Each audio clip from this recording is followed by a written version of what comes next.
meresmikan BI Institute, mantan Wakil Presiden Budiono menyampaikan ada dua tantangan besar yang dihadapi perbankan dan sistem keuangan di Indonesia. Pertama adalah perlemahan ekonomi global dan kedua adalah ketidakstabilan politik. Yang kedua adalah perkembangan teknologi yang luar biasa. Budiono mengingatkan bahwa Indonesia harus melakukan antisipasi. Terutama Bank Indonesia harus mampu bisa membaca kemana arah pergerakan perekonomian dunia itu. Tantangan kita adalah bagaimana menyambut datangnya perbankan digital. Inilah yang coba kita bahas bersama saya, Suryo Patomo. Inilah Economic Challenge.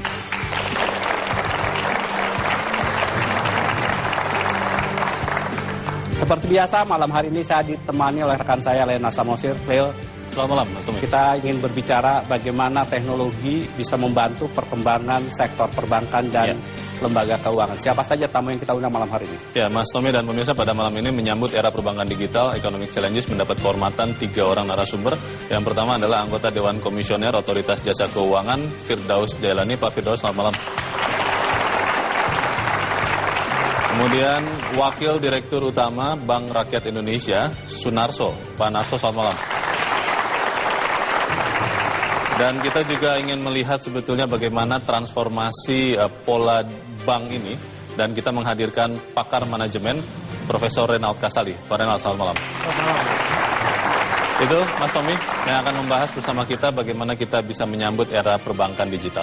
Baik, nanti kita akan coba diskusikan seperti apa kita mengembangkan dan memanfaatkan teknologi untuk perkembangan sistem keuangan di Indonesia. Namun sebelum mulai diskusi, mari kita lihat tayangan berikut ini. Internet of Things telah mendorong segala hal untuk segera bertransformasi, salah satunya industri perbankan. Di era digital seperti saat ini, perbankan harus mampu beradaptasi atau mati. Digitalisasi telah mengubah pola interaksi masyarakat dengan uang, sehingga perbankan dituntut untuk menyesuaikan diri dan semakin efisien. Transformasi digital banking perlu segera dilakukan. Selain dapat menekan beban operasional, digital banking juga mampu menggarap berbagai pasar alternatif baru melalui dunia maya. Diperkirakan pada tahun 2018, jumlah pengguna aktif smartphone di Indonesia akan mencapai lebih dari 100 juta orang. Dengan jumlah sebesar ini, Indonesia akan menjadi negara dengan pengguna aktif smartphone terbesar keempat di dunia setelah Tiongkok, India, dan Amerika. Potensi ini semestinya menjadi peluang bagi perbankan nasional untuk segera memulai transformasinya. Namun, sanggupkah perbankan nasional menghadapi era baru keuangan di tengah ketergantungan terhadap bunga tinggi?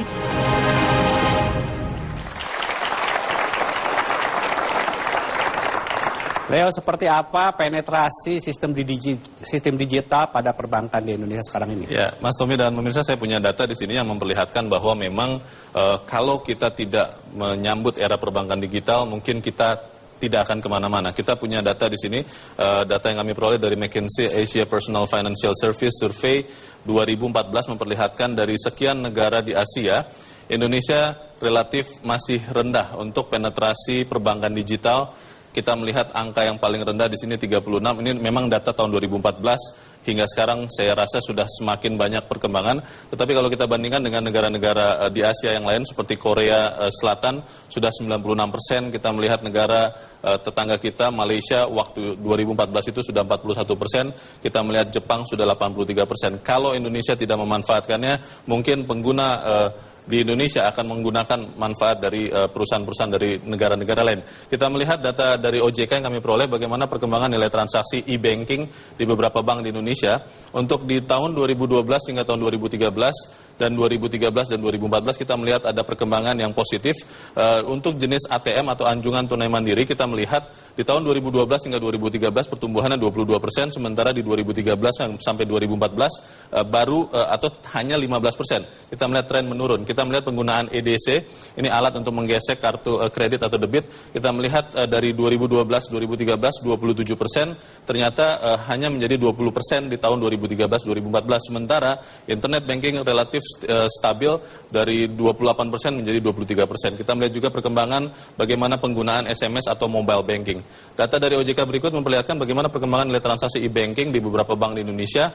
Untuk e-commerce kita melihat 2012-2013 pertumbuhan hampir 100%, 97%, sementara di 2013 sampai 2014 48%, dan phone banking yang tadinya minus 5 menjadi plus 42% di 2013-2014. Kita melihat masalahnya adalah bagaimana bank-bank bisa memanfaatkan ini. Kita melihat beberapa kinerja perbankan di Indonesia untuk semester pertama 2016.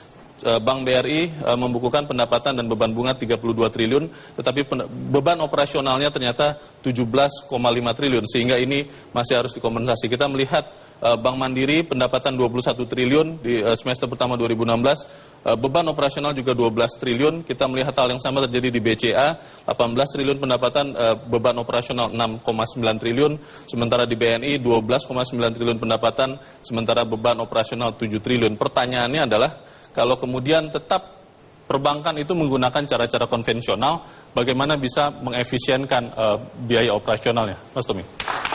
Baik. Pak Firdaus, Otoritas Jasa Keuangan sedang membuat konferensi mengenai financial technology. Apa sebetulnya yang diharapkan OJK sendiri dalam penggunaan teknologi untuk perkembangan sistem keuangan dan perbankan di Indonesia? Iya, terus terang ini bagian dari kita yang kita bilang mengembangkan financial inclusion, keuangan untuk semua. Karena kita merasa atau kami merasa bahwa sekarang ini masih banyak masyarakat yang belum bisa katakanlah mengakses ke perbankan. Persoalannya memang bukan hanya letak Indonesia yang begitu luas. Kita memiliki pulau 17.000 lebih begitu masyarakat yang 250 juta ini. Tetapi juga memang suplai perbankan kita banyak yang belum sampai ke masyarakat. Baik. Jadi penggunaan teknologi itu tidak bisa ditawar-tawar lagi. Baik. Apa yang dilakukan oleh BRI sendiri Pak Sunarso untuk membuat kemudian teknologi itu bisa diandalkan untuk menopang Indonesia yang bentuknya memang berbeda dengan negara-negara yang kepulauan? Ya.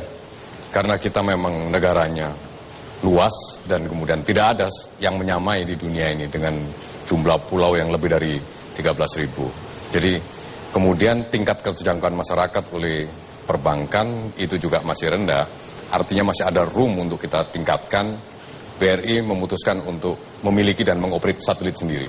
Dan itu adalah bagian untuk kita menyediakan teknologi yang bisa menjangkau operasional perbankan ke memberikan layanan kepada seluruh masyarakat di seluruh wilayah Indonesia. Sekarang sudah operasional sepenuhnya?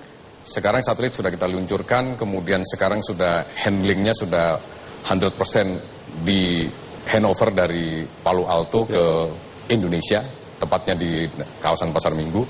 Terus kemudian secara bertahap nanti arah parabolanya lah itu kita arahkan ke satelit itu, dan tentunya itu butuh waktu mungkin sekitar 3 bulan sampai 6 bulan. Baik, Pak Renat, bagaimana kita melihat sebetulnya perkembangan teknologi dalam menopang perkembangan sistem perbankan yang dikatakan oleh Pak Firdaus harus membuat masyarakat masuk dalam sistem perbankan yang inklusif? Menarik sekali Mas Tommy, tadi disebutkan bagaimana ini upaya untuk mendapatkan atau memberikan layanan pada mereka yang belum menjadi nasabah perbankan saat ini, financial inclusion. Kalau kita perhatikan data di berbagai daerah saat ini, kaum muda itu meninggalkan daerah pedesaan. Padahal yang mengadopsi teknologi terbesar ini adalah kaum muda. Inilah yang disebut dengan istilah generasi millennials. Lahir tahun 82 sampai tahun 2000-an awal. Karena pada waktu itu menyambut tahun 2000, sehingga disebutnya generasi millennials. Lahir dari tahun 82 itu berarti 18 tahun dia ketika dia graduate SMA, dia masuk sana. Tapi masalahnya di desa-desa ini kaum muda meninggalkan. Adanya sebagian besar di kota. Jadi di kota memang ini menjadi pusat sasaran dari digital banking. Itu satu.